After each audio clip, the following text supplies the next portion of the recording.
और काफी कुछ हमने नया सीखा भी।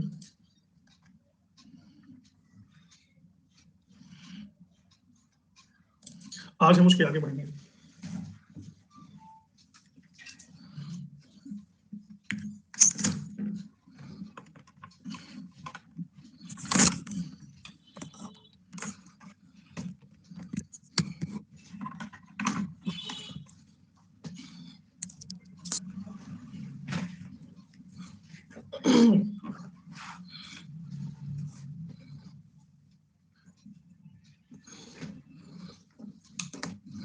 Good evening everyone.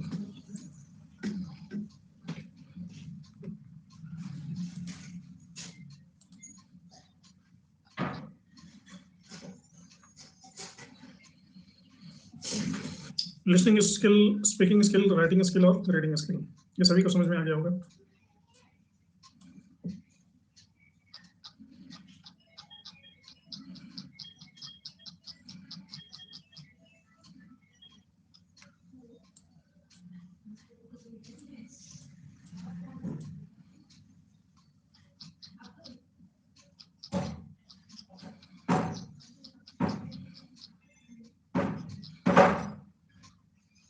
Context of communication.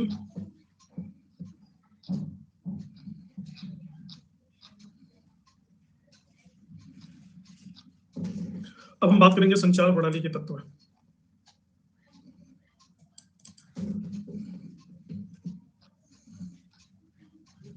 संचार प्रणाली के तत्व आपके सामने दिए हुए हैं। विषय सामग्री जिसको संप्रेषित करना है, जैसे आदेश, निर्णय, सूचना, डाटाज, ये सब विषय सामग्री के अंतर्गत आते हैं। संचार की विधि या तरीका,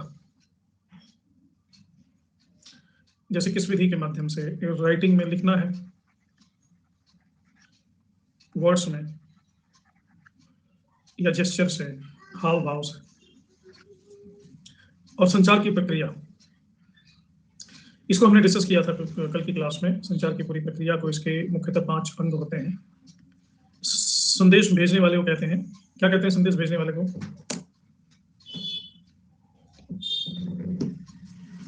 एनकोडर। और जिसे संदेश प्राप्त होता है उसे क्या कहते हैं? डिकोडर। और जिस माध्यम से संदेश जाता है उसे क्या कहते हैं? चैनल। संदेश के बारे में जब पता चलता है इनकोडर को, उसे क्या कहते हैं? फीडबैक। और संदेश में जो रुकावट आती है उसे क्या कहते हैं? नॉइज या हर्डल।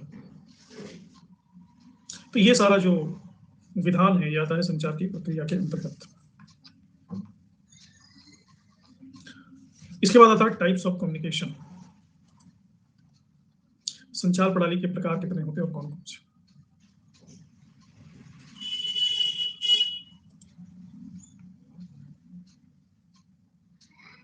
हर्डर नहीं, हर्डल, हर्डल।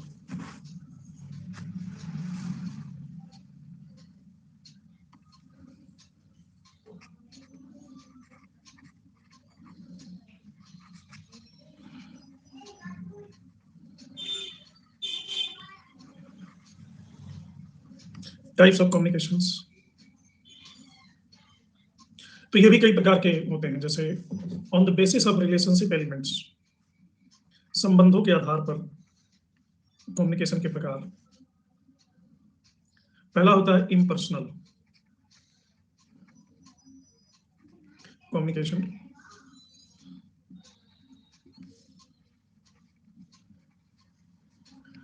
इसको कहते हैं अवैयक्तिक संप्रेषण।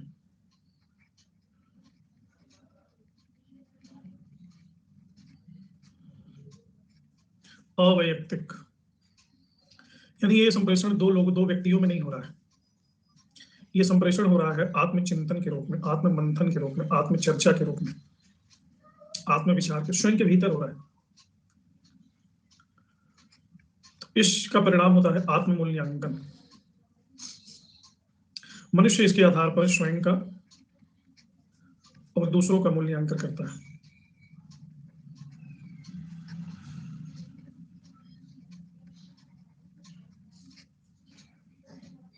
मेडिटेशन भी इसी का पार्ट है, प्रार्थना, पूजा, ध्यान लगाना, ये इम्पर्सनल कम्युनिकेशन का एक पार्ट है।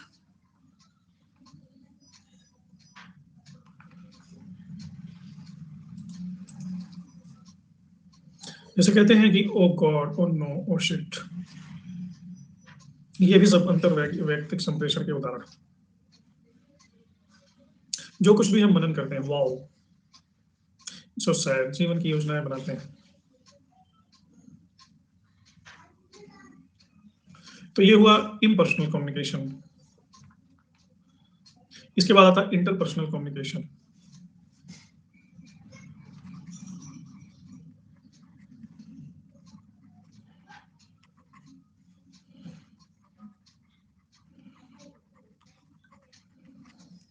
तो नाम से स्पष्ट है कि दो व्यक्तियों के बीच का संचार होगा इंटरपर्सनल। दो लोग एक दूसरे से बात कर रहे हैं, भाव व्यक्त कर रहे हैं, सूचनाएं आदान प्रदान कर रहे हैं, तो ये two way process. Interpersonal communication में फीडबैक बहुत इंपॉर्टेंट। ये क्वेश्चन आया था,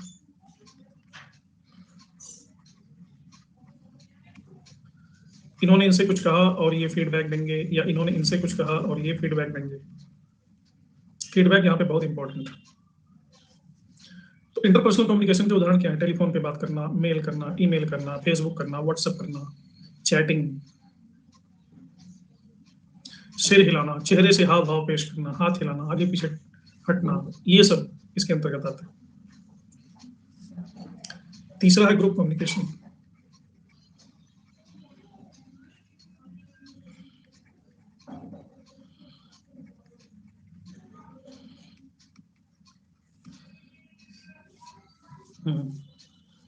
तो ये ग्रुप कम्युनिकेशन भी इंटरपर्सनल कम्युनिकेशन के अंतर्गत ही आता है, उसी का ही विस्तार है। दो या दो से अधिक व्यक्ति विचारों का आदान प्रदान करते हैं, इसको ग्रुप कम्युनिकेशन कहते हैं। चौथा है मास कम्युनिकेशन।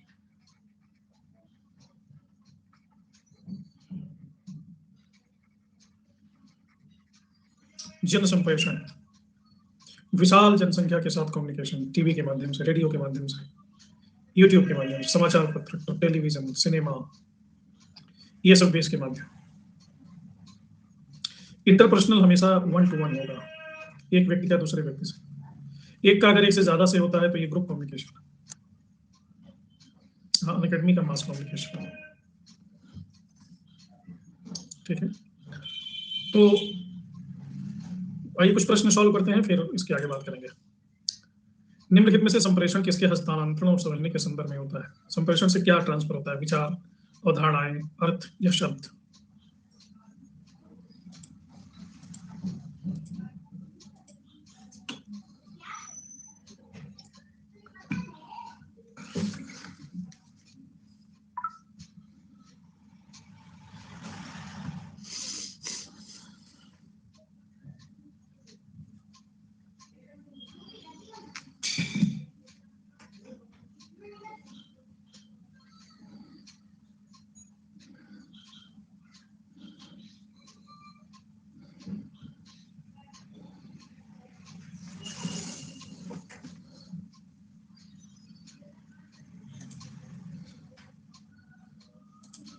आप किसी को कुछ कहना चाहते हो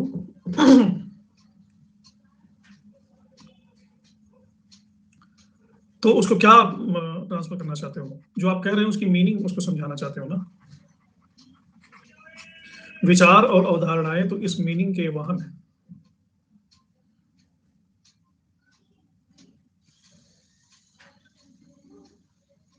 मैं आपको अर्थ समझाना चाहता हूँ। विचार ऐसे भी हो सकते हैं जिनका अनर्थ हो, निरर्थक हो। ऐसे भी विचार हैं जिनके पास कोई अर्थ ही नहीं है। परियों की कहानियां हैं, परियों की कहानी को क्या अर्थ होते हैं? परी आई और जादू की छड़ी घुमाई और उड़ती हुई मक्खी बन गई घोड़ा।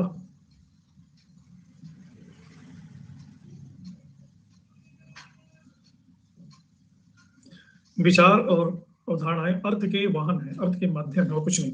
हम चाहते हैं कि मेरा अर्थ समझो, आप बार बार कहते हैं मतलब समझे कि नहीं समझे। मतलब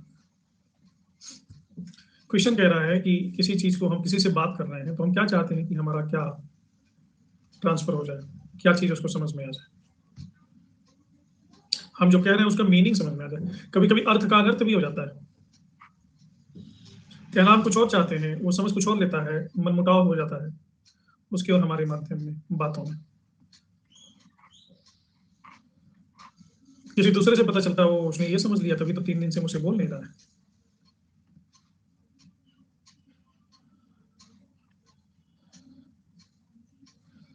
तो हम कहते हैं कि आप मिसअंडरस्टैंड कर गए, आप अर्थ का अनर्थ कर गए। मैं ये नहीं कहना चाहता था, आपने मेरे विचारों को पकड़ लिया या उसके अंदर निहित अवधारणाओं को पकड़ लिया, मतलब नहीं समझे आप जो मैं कहना चाहता था, या शब्दों को पकड़ लिया, मतलब कुछ और ही था। निम्नलिखित में से किसको संप्रेषण का संदर्भ कहा जा सकता है, कॉन्टेक्स्ट, कम्युनिकेशन का कॉन्टेक्स्ट किसको कहा जाए। संदेश लेने के साथ हस्तक्षेप, interference with the communication process, प्रभावी संप्रेषण, इफेक्टिव कम्युनिकेशन, संदेश की मौखिक और गैर मौखिक प्रतिपुष्टि, वर्बल और नॉन वर्बल फीडबैक, बातचीत के लिए भौतिक और मनोवैज्ञानिक वातावरण,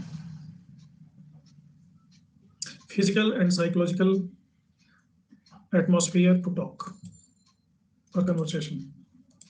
किसको संदर्भ कहा जाता है संप्रेषण का।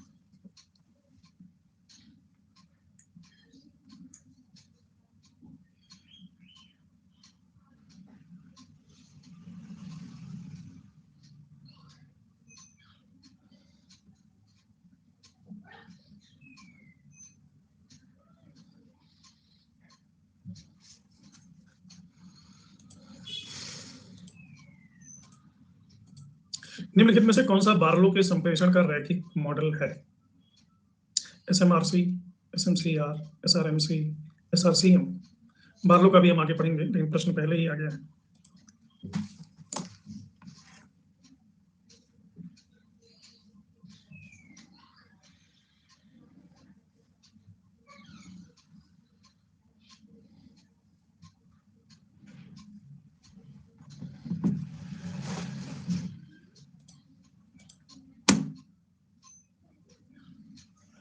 सेंडर और इनकोडर एक ही होता है।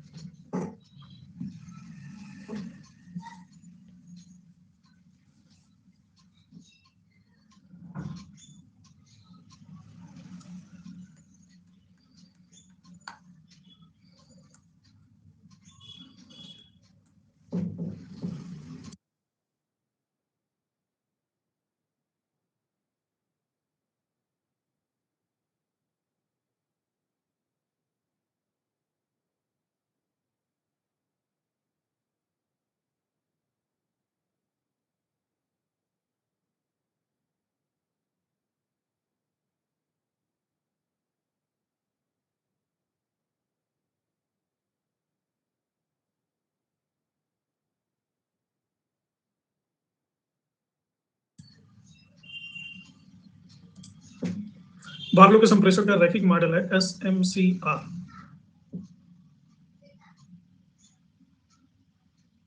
एस का मतलब होता है sender, M message, C channel, R receiver.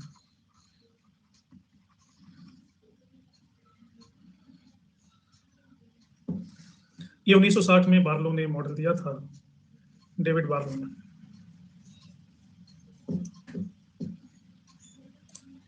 निम्नलिखित में से किस विद्वान ने कहा है कि लोग केवल कम्युनिकेशन के माध्यम से एक दूसरे को स्वयं को जानते हैं। George Herbert meet, Mahatma Gandhi, Martin Luther king और उपरोक्त में से कोई नहीं।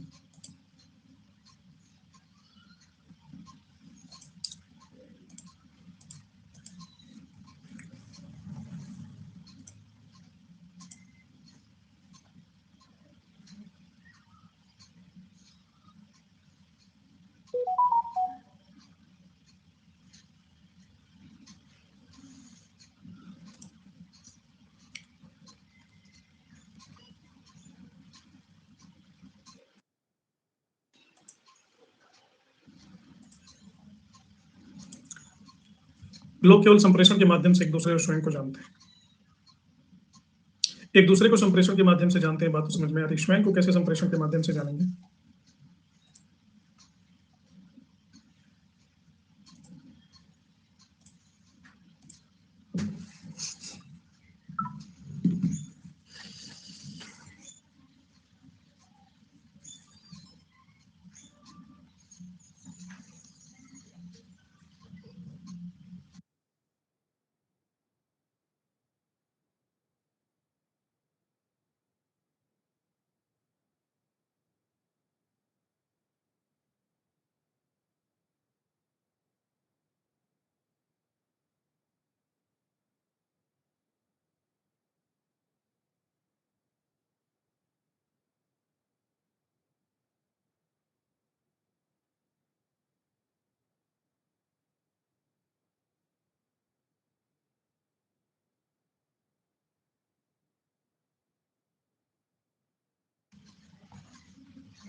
ये गड़बड़ में तो दिक्कत है। पहली तो बात यह है कि हम खुद को भी जानते हैं, आत्मज्ञान तो बड़ी गहरी बात हो गई। दूसरी बात है कि हम खुद को भी जानते हैं, तो दूसरों की निगाहों के माध्यम से ही जानते हैं कि दूसरा हमारे बारे में क्या सोचता है। पब्लिक ओपिनियन ही हमारा होना है, और इस दुनिया में कोई ऐसा नहीं है जो पब्लिक ओपिनियन से अपने आप को डिफाइन नहीं करता हो। इसीलिए पुरस्कारों का इतना महत्व है, ये प्राइज वो prize, that is the public opinion, nothing else. ये जॉर्ज हर्बर्ट मीड ने कहा है। आप भी अपने आप को पब्लिक की निगाहों में ही ढूंढते हो कि मैं, मेरे बारे में लोग क्या सोचते हैं, मेरे बारे में लोग क्या कहते हैं। अचानक से कल सुबह उठो और लोग आपके बारे में चोर कहने लग जाए कि आप चोर हो, तो 2-4 दिन में आप भी मानने लगो कि मैं नहीं गलत। एक फिल्म आपने देखी है, चक दे इंडिया? चक दे इंडिया में वो कोई कोच रहता है, ड्यू टू हिज रिलीजन उसको लोग देशद्रोही सिद्ध कर देते हैं, और वो उसी पाप, उसी कलंक को धोने के लिए फिर से इंडिया को जिताता है। पब्लिक ओपिनियन से पूरी दुनिया जी रही है। यही कह रहा है कि लोग केवल संप्रेषण के माध्यम से एक दूसरे को और स्वयं को जानते हैं। स्वयं को भी जानना है, तुमको दूसरों की मदद चाहिए, दूसरे आपकी तारीफ करें, आपके गुण गाएं, तभी तो स्वयं को जानोगे कि मैं कौन हूं। निम्नलिखित में से किस पर प्रभावपूर्ण संवाद करने की क्षमता निर्भर करती है? शिक्षा के स्तर पर? यह एक स्वाभाविक प्रतिभा होती है जिसे सीखा नहीं जा सकता? प्रौद्योगिकी के उपयोग पर? अधिगम क्षमता पर? अधिगम नहीं, लर्निंग, लर्निंग कैपेसिटी। आप इफेक्टिव कम्युनिकेशन कर सकते हैं, वो कैपेबिलिटी किस पर डिपेंड करती है आपकी? इन चारों में से।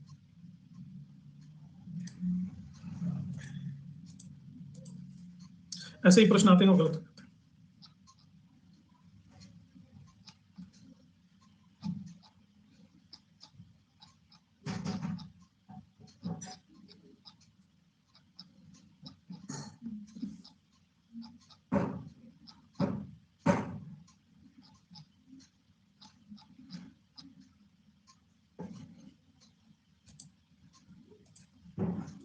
लर्निंग कैपेबिलिटी पर।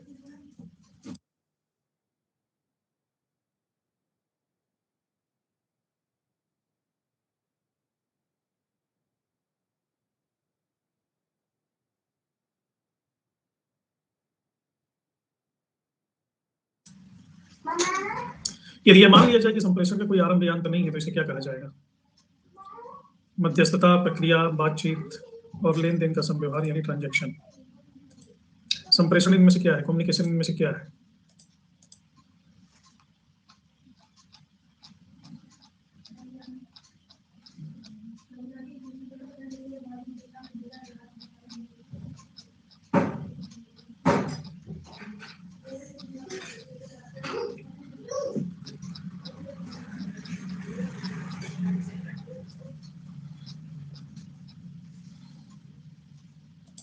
कम्युनिकेशन एक प्रोसेस है, तो मैंने बताया था डायनामिक प्रोसेस। निम्नलिखित में से संप्रेषण के आवश्यक घटक कौन से हैं? स्रोत, संदेह, हस्तक्षेप, चैनल, प्राप्तकर्ता, प्रक्रिया और संदर्भ। संकेत, स्रोत, गंतव्य, बातचीत और सहसंबंध। संकेत, प्रतीक, समझ, संप्रेषण और संबंधी। प्रतीक, समझ, उद्देश्य, विचार, राय, गैर मौखिक संदेश और प्रतिक्रिया।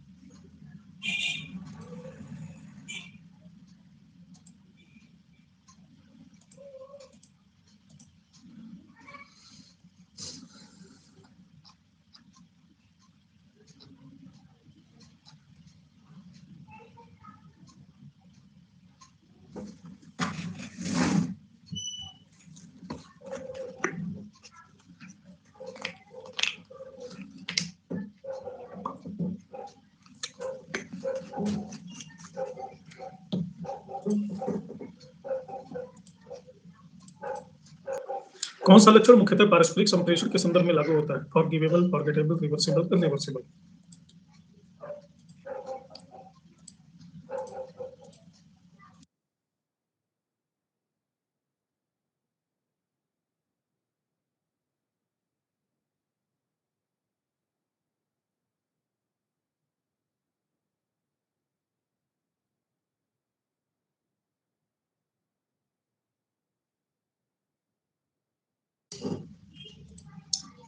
इरिवर्सिबल। आप जो कम्युनिकेट कर दिए उसको वापस नहीं ले सकते। तीर से छूटी हुई कमान और मुंह से निकली हुई जबान वापस आएगी? लाख सफाई दो। और आज की सबसे बड़ी विडंबना आज के समय की यही है कि गलती से मुंह से सच्चाई निकल जाती है और हम सब रिश्ते टूट जाते हैं, और हम सफाई देते रहते हैं, कोई मानता ही नहीं।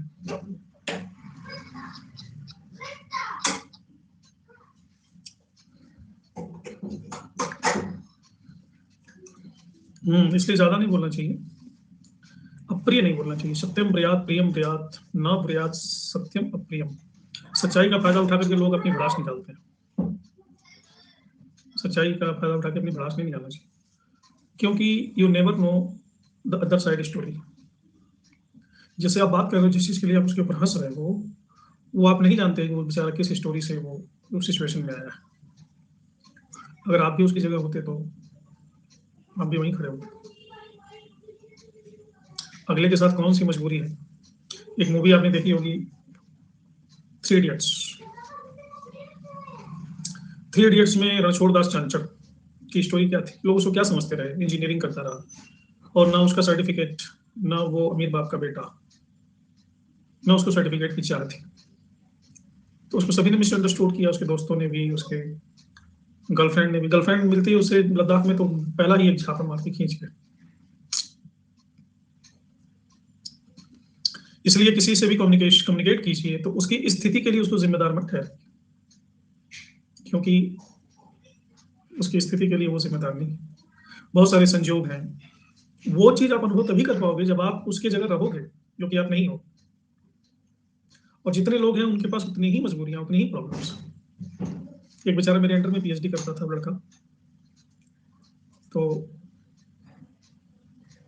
बहुत बहुत अच्छा लगता था, बहुत रेगुलर, और मुझसे हमेशा कनेक्शन में रहकर पीएचडी करता था।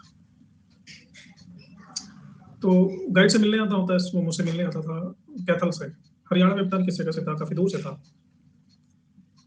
तो कई कई बार तो ऐसा होता था कि मैं I was busy in meetings, कहीं और हूँ, क्लास में हूँ, लेक्चर दे रहा हूँ, तो वो ऑफिस के सामने खड़ा रहता था।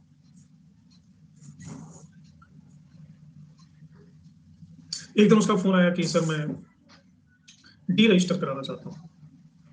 मुझे बड़ा शौक लगा, मैंने कहा क्यों? कहा सर मुझे फिजिकल प्रॉब्लम है, मुझे पेंक्रियाइटिस की प्रॉब्लम है, मेरे पेंक्रियाज में कोई इन्फेक्शन है, और इसकी वजह से मैं जर्नी नहीं कर सकता, मैं ज़्यादा देर खड़ा नहीं हो सकता, मेरे साथ मल्टीपल इश्यूज हैं। और वो डी रजिस्टर कर गया।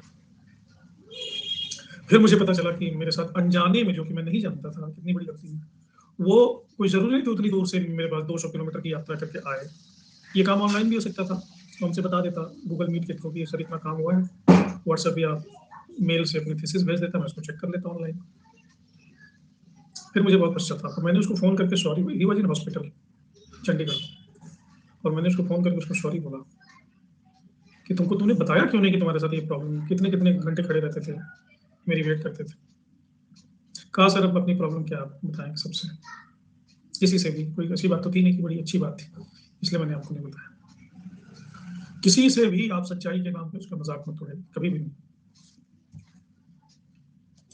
इस घटना से मैंने एक बार सीख ली है कि अदर साइड ऑफ स्टोरी किसी को नहीं पता। क्या दो तरफा संप्रेषण प्रभावपूर्ण होता है? कभी नहीं, सदैव, शायद ही कभी, उपरोक्त में से कोई नहीं।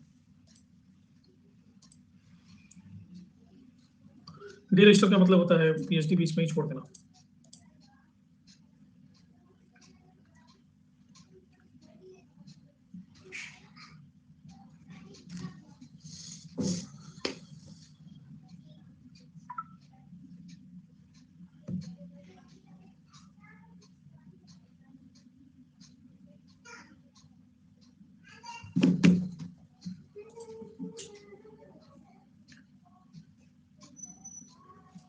यस यस, छोड़ने की प्रोसेस होती है, डेविस्टेशन की प्रोसेस।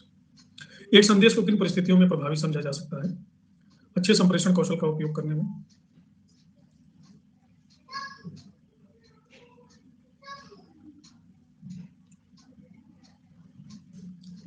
भाई आप छोड़ कभी भी सकते हो, छोड़ने का कोई रूल थोड़ी ना होता, पकड़ने का रूल होता है।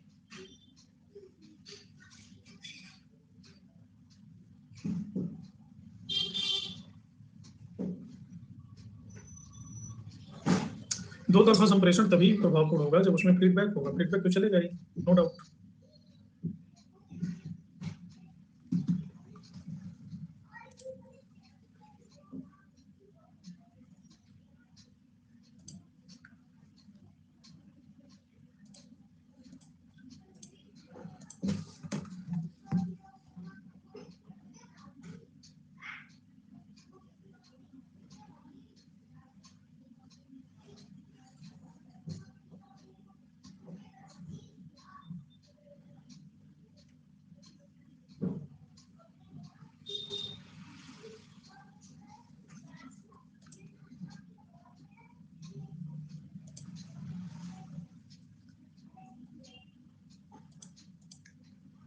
निम्न में से कौन सा कथन दूसरों के साथ संवाद स्थापित करने की कला को सीखने के लिए सबसे इंपॉर्टेंट कहा जा सकता है? कम्युनिकेशन में साइकोलॉजिकल और नॉइस को खत्म करना, साइकोलॉजिकल नॉइस को खत्म करना, जहां गलत समझे जाने की संभावना बिल्कुल नहीं रह जाती, जहां पर संबंधों को प्रतिबल देने वाला या लाभप्रद बनाया जा सके, उपरोक्त सभी।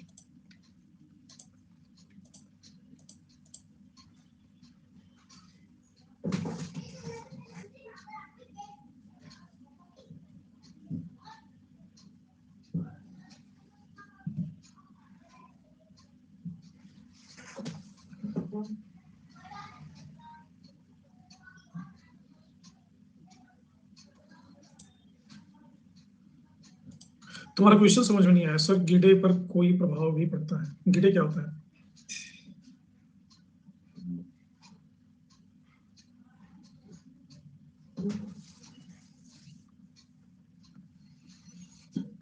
अभी वो नोटिफिकेशन नहीं आया ना कि कंपलसरी, वो आएगा, अभी फिलहाल तो आप भर ही सकते हो। नहीं, गाइड पर क्या प्रभाव पड़ेगा? वो अपने कारण से छोड़ रहा है, उसकी हेल्थ रिलेटेड इशू है।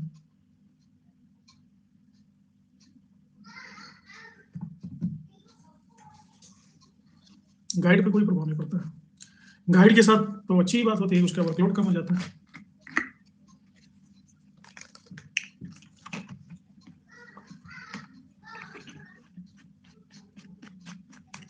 ये कह रहा है निम्न में से कौन सा कथन दूसरों के साथ संवाद स्थापित करने की कला को सीखने के लिए सबसे इंपॉर्टेंट?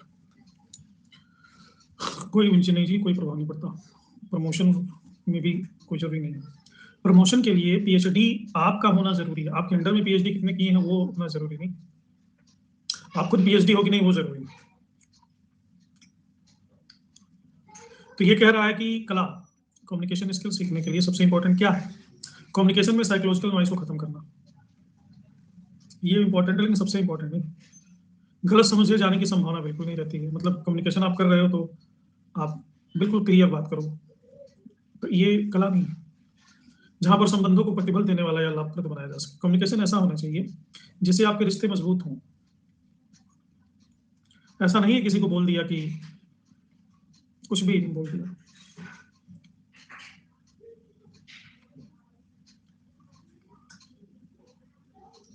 कोई फाइन कोई नहीं भरना। देखो पीएचडी के केस में यूनिवर्सिटी टू यूनिवर्सिटी अलग रूल है, मैं एक यूनिवर्सिटी की बात बताऊंगा, आप दूसरी यूनिवर्सिटी पे इम्पोज नहीं कर सकते। निम्न में से किस शब्द का प्रयोग संप्रेषण प्रक्रिया के दौरान संदेश को सिंबॉलिक रूप में परिवर्तित किए जाने के लिए किया जाना चाहिए? Decoding, encoding, deciphering, expanding.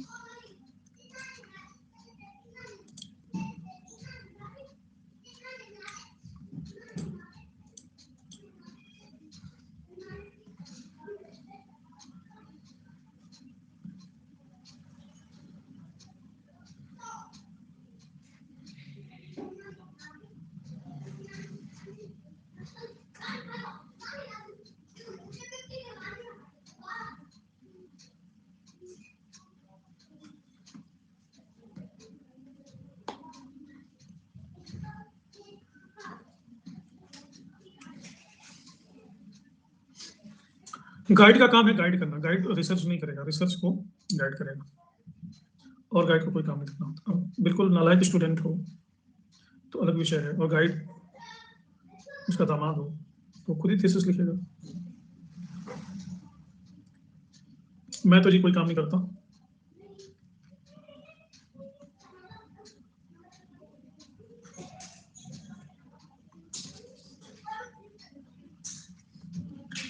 पहले तो मेरे अंडर में जो पीएचडी करता है मुझे सीरियसली लेते ही नहीं, सब आते ही हंसने लगते हैं। मुझे उनको बताना पड़ता है कि मैं तुम्हारा प्रोफेसर।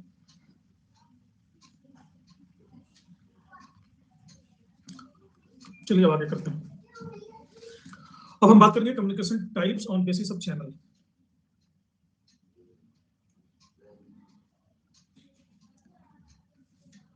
अरे मैडम, यहाँ पीएचडी की बात छोड़ो, नेट निकालो पहले। तुम तो एकदम मतलब पोस्टमार्टम रिपोर्ट लिख रही हो।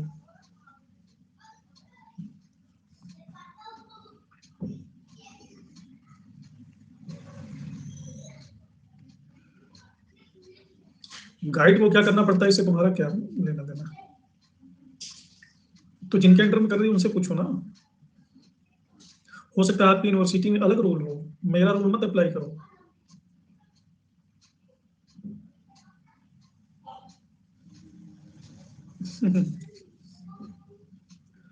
Communication type on the basis of channel.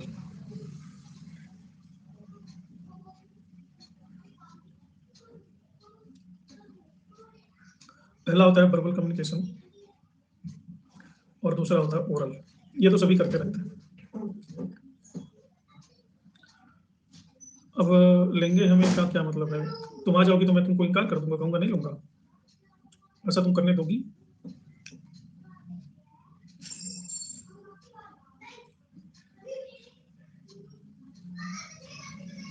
फिर मेरे हाथ में फैसला थोड़ी ना है। अब मैं उस लेवल पे खड़ा हूं, मैं फैसले लेता ही नहीं, जैसा होता है उसी को एक्सेप्ट कर लेता हूं।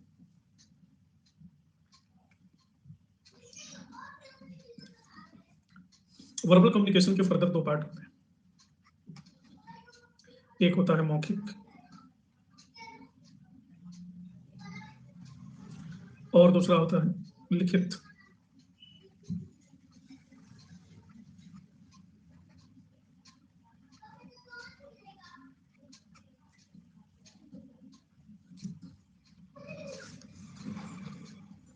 ओरल कम्युनिकेशन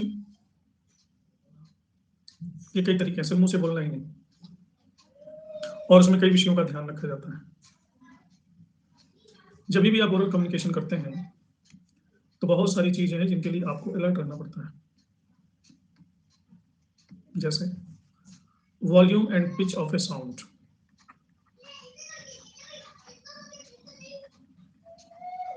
अब मैं आपको पढ़ा रहा हूं, मैं चिल्लाने लगूं बीच में तो कम्युनिकेशन नहीं हो पाएगा, आप डर के भाग जाओगे।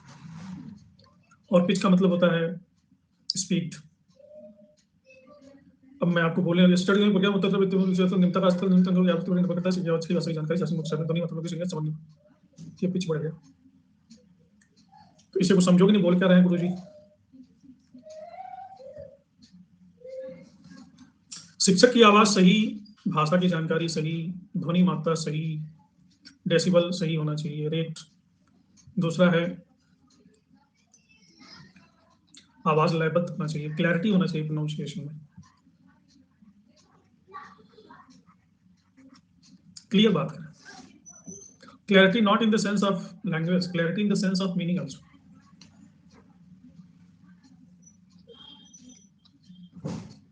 ओरल कम्युनिकेशन के एडवांटेजेस बहुत हैं, दिन भर चलता रहता है, फ्री का है ये, कॉन्फिडेंशियलिटी होती है, मतलब गोपनीयता बनी रहती है। किसी को कह दो कि तुम जरा सी भी सुंदर नहीं हो तो रूठ जाएगी, आपके किसी बड़े आदमी से कंप्लेन करेगी कि मुझे ऐसा कहा, वहां जाके मुकर जाओ, मैंने कहा कोई रिकॉर्ड है तुम्हारे पास?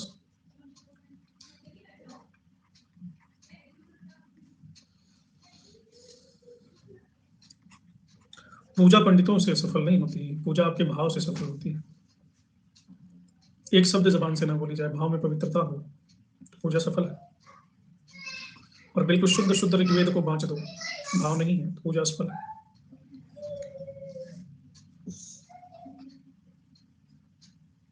ओरल कम्युनिकेशन के लिमिटेशन भी हैं, लैंग्वेज आना चाहिए, याद करना बड़ा मुश्किल है।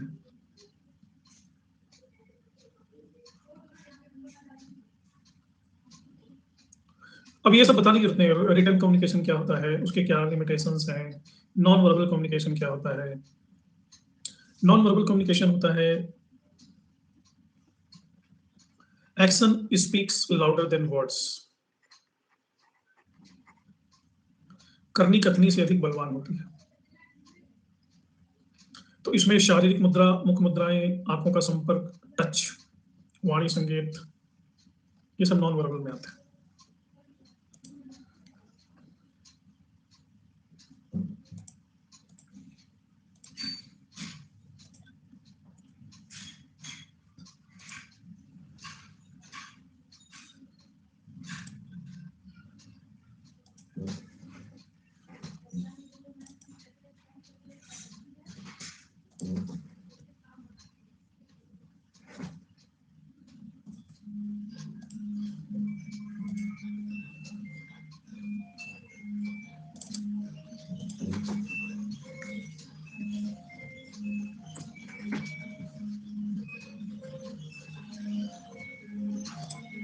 व्हाट्सएप चैट वर्बल कम्युनिकेशन है,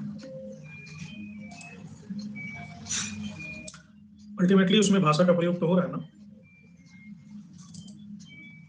बॉडी लैंग्वेज, अपीयरेंस, टच और प्रॉक्सिमिटी,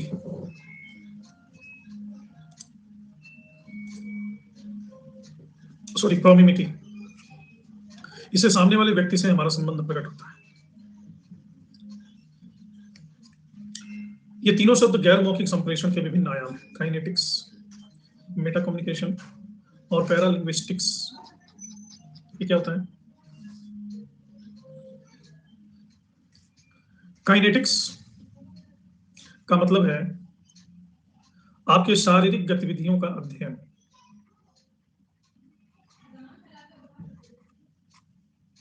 शारीरिक हाव, body language, sign language, para language, touch, eye contact, ये सब काइनेटिक्स के अंतर्गत आते हैं। Sorry, kinesics. एक विद्वान पुरुष हुए हैं मेहराबिया, वो कहते हैं कि कम्युनिकेशन में जो हमारे वर्ड्स हैं, शब्द, वो मात्र 7% योगदान देते हैं। जो हमारा लहजा होता है, वो स्वर का लहजा, 38% उनका कंट्रीब्यूशन रहता है, और हमारे बॉडी लैंग्वेज का 55% कंट्रीब्यूशन होता है। तो इन्होंने एक रूल डेवलप किया है जिसको कहते हैं 7/38/55 का रूल। इसको इन्होंने शॉर्ट में बोला है 3V, verbal, vocal and visual.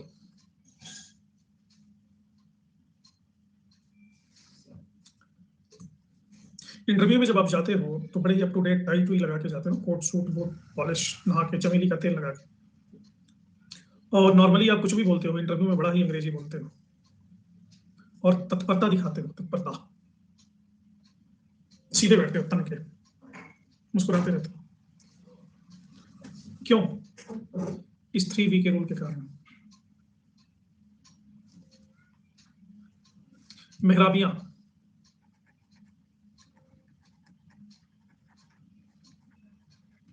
Body language, मुझसे इंटरव्यू में पूछा गया, दिल्ली यूनिवर्सिटी का इंटरव्यू था, तो मैं भी टाई टुई लगा के गया था, कोट सूट डाल के। तो पूछा गया कि आपने ये क्यों पहना है, टाई क्यों, आप टाई रेगुलर लगाते हैं? मैंने कहा नहीं, रेगुलर तो नहीं लगाते। तो आप टाई क्यों लगा के आए हैं, सूट क्यों पहन के आए? तो मैंने बताया ये हमारे पक्ष में हमारी तत्परता का प्रतीक है कि इस जॉब को लेने के लिए मैं तत्पर हूं।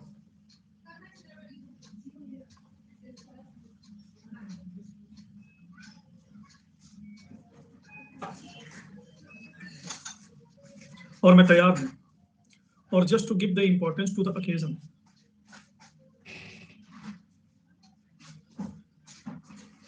इसलिए लगा के, और ये यही मैंने बताया था, मेहराबियां का ये rule, it is also type of communication. Verbal तो मैं बोलूंगा तब पता चलेगा वोकल, लेकिन विजुअल कम्युनिकेशन है। दूसरा है मेटा कम्युनिकेशन। मेटा कम्युनिकेशन क्या होता है? नॉर्मली हम जो कहना चाहते हैं, हमने तो कह दिया कि मैं हूं, लेकिन आप तक जो पहुंचा वो वही नहीं पहुंचता है जो हमने आपसे कहा है।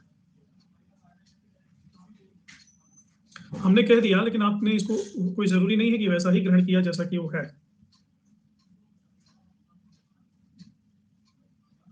क्योंकि कहते हुए हमारे चेहरे का लहजा, चेहरे की अभिव्यक्ति, बॉडी लैंग्वेज, हो सकता है कि सही बात को गलत ढंग से पहुंचा हो, गलत बात सही ढंग से पहुंची हो,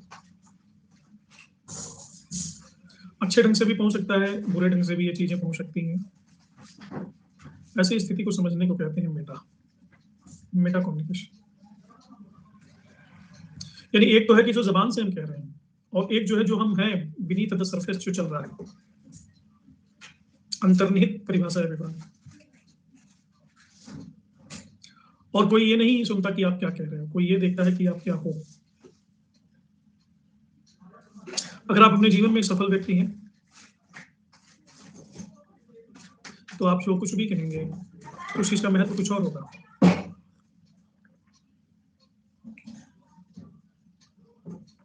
अगर अपने जीवन में आप असफल व्यक्ति हैं तो आप जो कहेंगे उसका कोई महत्व नहीं होगा।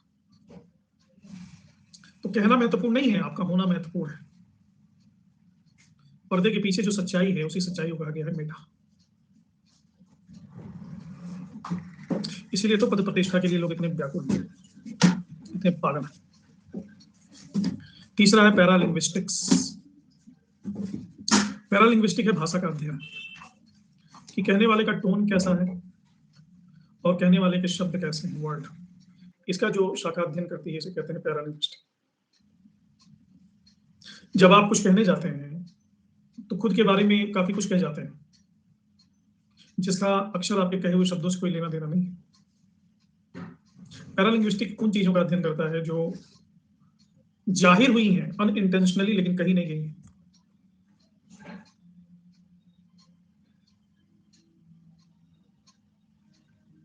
कल मैं एक फिल्म का उदाहरण दे रहा था, हम दिल दे चुके सनम। उसमें जो नंदिनी है उसका दूसरे पति का, उसके पति का नाम क्या है? आपने कहा बलराज। बलराज ने नंदिनी से कोई भी इंटीमेट बात शेयर नहीं की, मतलब जबान से कहा नहीं, लेकिन बिना शेयर किए नंदिनी को बलराज की इंटीमेट फीलिंग, सारी फीलिंग्स का पता है। कैसे पता है? वो सिर्फ लैंग्वेज नहीं देख रही है, वो पैरालैंग्विस्टिक भी देख रही है, वो मेटा कम्युनिकेशन भी देख रही है, वो काइनेसिक्स भी देख रही है। इन तीनों के माध्यम से ये तीनों बातें पता है। बस बलराज बार बार कहता है कि तुम नहीं समझोगी, तुम नहीं समझोगी, लेकिन वो समझती सारा कुछ। तो अशाब्दिक संप्रेषण को इन तीन भागों में बांटा। ये तीनों समझ में आ गए?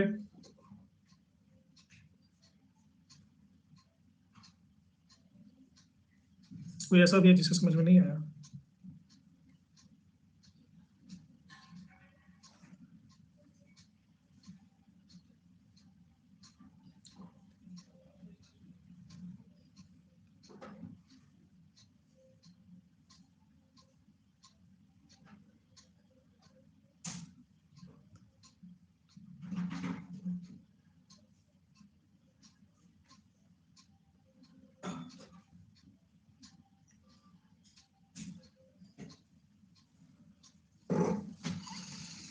हाँ जी आदित्य, करो।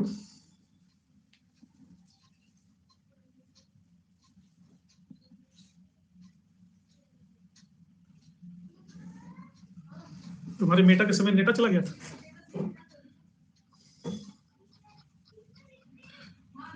काइनेसिक्स क्या होता है? काइनेसिस ये गैर मौखिक या गैर शाब्दिक संप्रेषण, ये तीनों गैर शाब्दिक संप्रेषण है। काइनेसिक्स में शारीरिक गतिविधियों का अध्ययन किया जाता है। जैसे मनोवैज्ञानिक कहते हैं कि अगर, मनोवैज्ञानिकों ने इस पर काफी शोध किया है कि अगर कोई आपकी बात, खासकर स्त्री पुरुषों के मामले में कहते हैं कि स्त्री पुरुष अगर बात कर रहे हो और स्त्री थोड़ी सी आपके सामने झुकी हुई है, झुक करके बात कर रही है, तो वो आप में इंटरेस्टेड है। या पुरुष आपको झुक करके बात कर रहा है ऐसे आगे की तरफ, तो he is interested on you. कोई आपसे अगर बात कर रहा है तो ऐसे करके बात कर रहा है। देखिए मंच। तो ये मनोवैज्ञानिक इसका अर्थ ये है, बॉडी लैंग्वेज है, he is close to you, he is not open. वो बस आपको टालना चाहता है, किसी तरह से टाइम पास कर रहा है, इसका ख्याल कर रहा है कि आपको बस बुरा ना लगे। अगर आंखों से आंखें मिला करके बात कर रहा है तो वो आपके अंदर इंटरेस्टेड है। ऐसे बॉडी के बहुत सारे लक्षण हैं। पैरों के ऊपर पैर चढ़ा करके बात कोई कर रहा है तो ही और she is not interested in you. ये जो अध्ययन है इसको कहते हैं काइनेसिस। समझ गए? मेटा कम्युनिकेशन कहते हैं क्या होता है कि हम जो कहते हैं उनमें वो चीजें भी शामिल होती हैं जो अनकही होती हैं, लेकिन उन शब्दों के माध्यम से डिकोडर तक पहुंचती हैं। जैसे मुझसे कोई मिल रहा है, मेरा कोई कलीग है, मैं उसको पसंद नहीं करता हूँ, लेकिन मेरी मजबूरी है कि उसको विश करना है क्योंकि साथ ही काम करना है। किसी को मैं पसंद नहीं करता हूँ इसका ही मतलब थोड़ी ना, उदाहरण के लिए बोल रहा हूँ, किसी को पसंद नहीं करता हूँ इसका ही मतलब थोड़ी ना कि मैं उसको नौकरी से निकालता हूँ। उसको निभाना ही पड़ेगा एक लेवल तक, लेकिन मुझे विश करना ही पड़ता है। तो मैं क्या करता हूँ, मैं कहता हूँ यार सर जी कैसे है, ठीक है, चलो बहुत अच्छा, ठीक रहो। एक कोई और व्यक्ति है वो भी मेरा कलीग है, मुझे बहुत अच्छा लगता है, तो जब मैं उससे मिलता हूँ दूसरे तरीके से ग्रीट करता हूँ, और सर गुड मॉर्निंग, ठीक है वेरी गुड, मैं भी बहुत अच्छा। दोनों से मैं एक ही बात कर रहा हूँ लेकिन दोनों का लहजा अलग है। एग्जाम्पल के लिए तो ये जो लहजा देखता है वो है मेटा कम्युनिकेशन, यानी शब्दों के पीछे जो शब्द जा रहे हैं उसको। पैरालिंग्विस्टिक होता है लगभग मेटा कम्युनिकेशन से मिलता जुलता। आपके संकेत वो बॉडी के हर इस चीज से बाहर आते हैं। अभी मैं और बताता हूँ पैरालिंग्विस्टिक के फर्दर बहुत सारे पार्ट।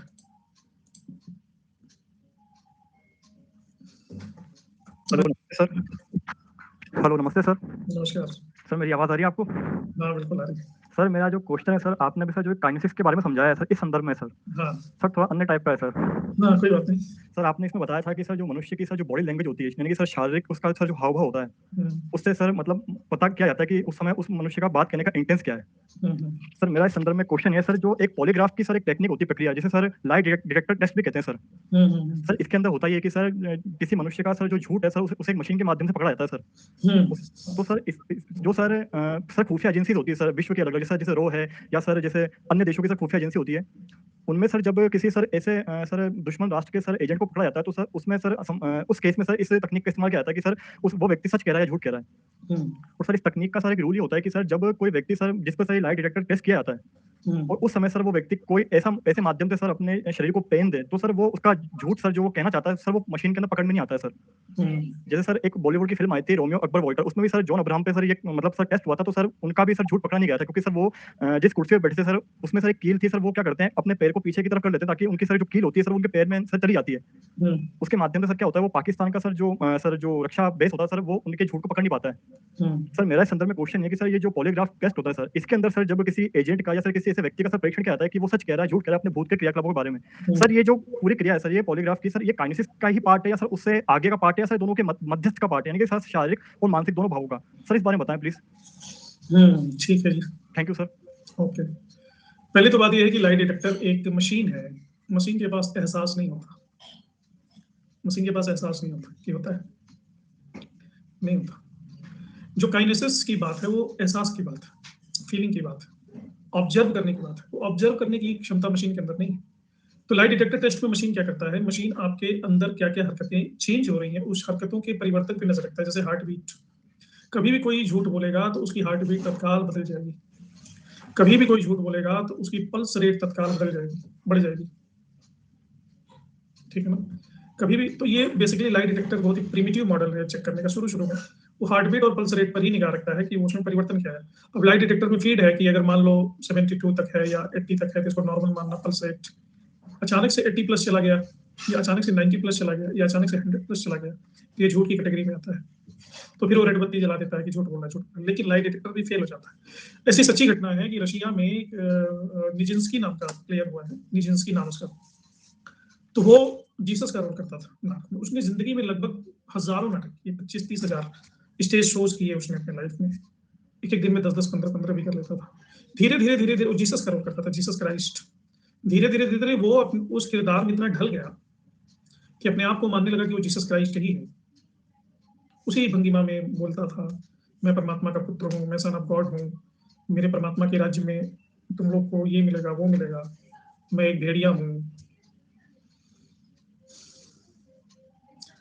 तो उसका लाई डिटेक्टर टेस्ट हुआ तो उसने बोला कि नहीं मैं जीसस नहीं हूं, तो लाई डिटेक्टर मशीन बताया कि ये झूठ बोल रहा है, ये जीसस है।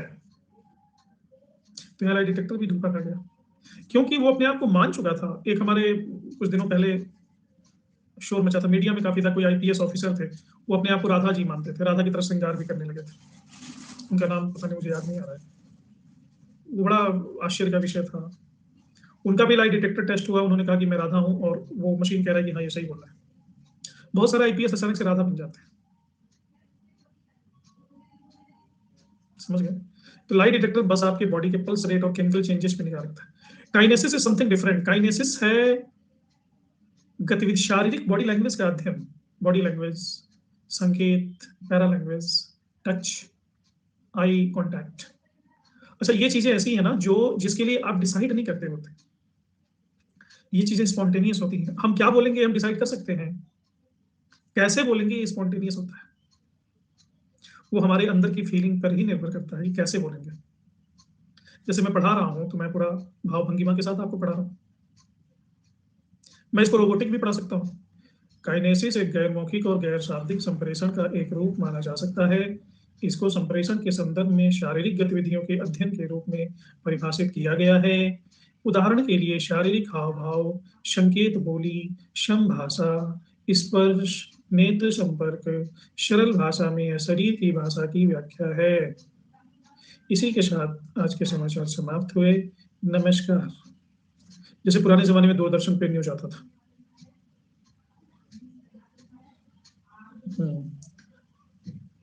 लेकिन अभी क्या था, गौर से देखिए इस इंसान को, इसकी चोटी में फंसा हुआ जो रबर बैंड है वो रबर बैंड नहीं है, वो कातिलाना श्राद्ध है। अब जो देख रहा है उस टीवी प्रोग्राम को तो ऐसे चौंक के खड़ा हो जाएगा, बाप रे बाप, रबर बैंड में ऐसी क्या रहस्य की बात छुपी हुई है। हाव भाव पे बहुत सारा डिपेंड करता है, समझ गए जी धोनी जी?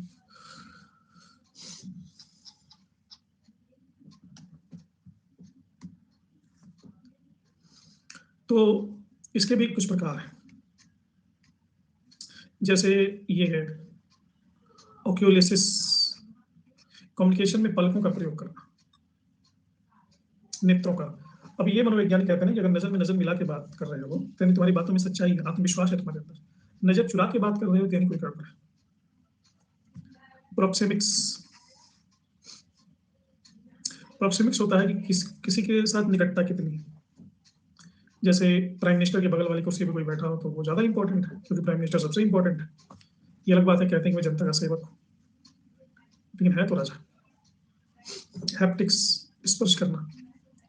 कुछ लोग तो इतने भावपूर्ण होते हैं कि वो आपसे बात करेंगे तो आपके पास चिपक आएंगे, आपको थोड़ा सा पीछे हटना पड़ता है सोशल डिस्टेंसिंग के लिए। कुछ लोग तो इतने भावपूर्ण होते हैं कि वो हाथ ही पकड़ लेंगे बात करते हुए,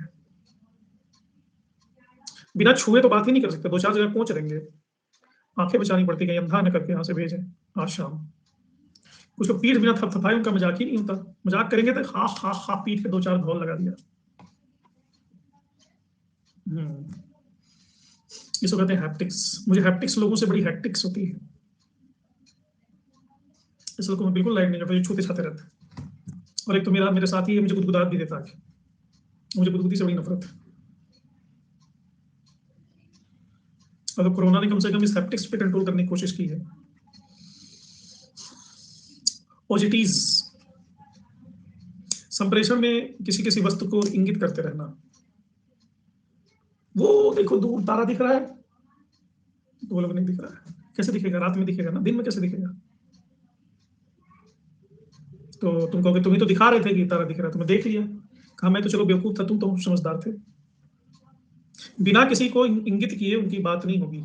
उसको जानते हो, उसको वो जो खड़ी है, हाँ हाँ, वो मालदीव्स की प्राइम मिनिस्टर है। अरे नहीं यार, उसके बगल में तो उसकी डॉगी है। हाँ डॉगी, वो डॉगी नहीं है, वो बिच है, बिच।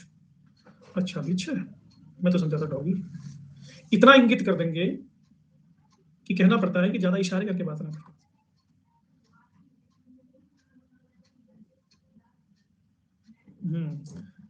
क्रोनेमिक्स,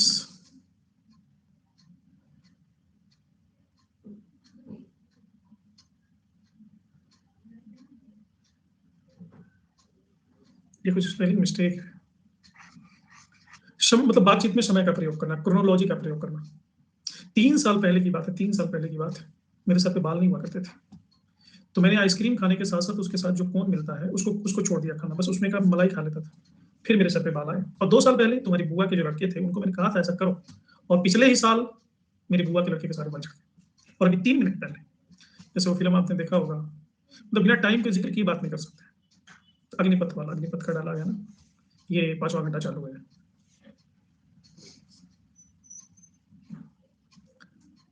एक बार की बात है, बहुत दिन हुए, उनकी बात समय पे शुरू होगी, समय पे खत्म होगी। समय का प्रयोग करना ही करना है, क्रोनोलॉजी का प्रयोग करना है। अगला होता है ओल्फैक्टिक्स। ओल्फैक्टिक्स सुगंध का प्रयोग अपनी बात है। नई नई शादी होती है जिनकी, या नए नए एंगेजमेंट होता है, या नई नई दुल्हन आई होती है, या कहीं शादी पार्टी वार्टी में आप जा रहे हो, तो वहाँ ऐसे आर्टिफिशियल बहुत सारी फ्रेग्रेंस, यह भी संप्रेषण का एक माध्यम है। सुगंध से भी आपके अंदर एक विशेष प्रकार का मनोभाव जगाया जा सकता है।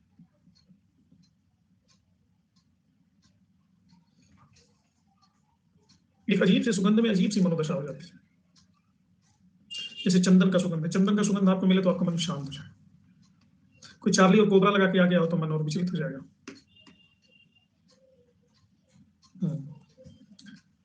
गुस्टोरी, स्वाद का प्रयोग, कम्युनिकेट करने में स्वाद का भी प्रयोग होता है।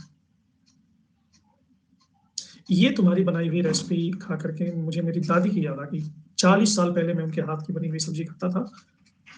स्वाद से एक एसोसिएशन होता है, वो किसी की याद आती रहती है। मेरी माँ की याद आ गई। तो ये सारे के सारे कम्युनिकेशन के सूक्ष्म आयाम है। ये था क्लासिफिकेशन बेस्ड ऑन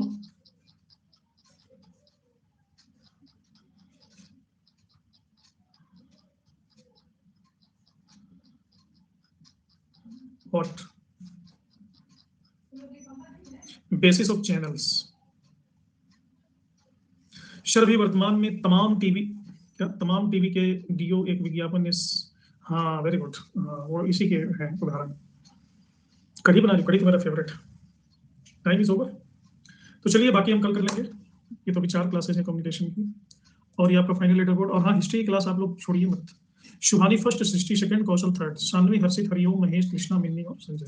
इसी के साथ इस सत्र को विराम देते हैं। मिलते हैं कल, तब तक के लिए सभी को बाय बाय।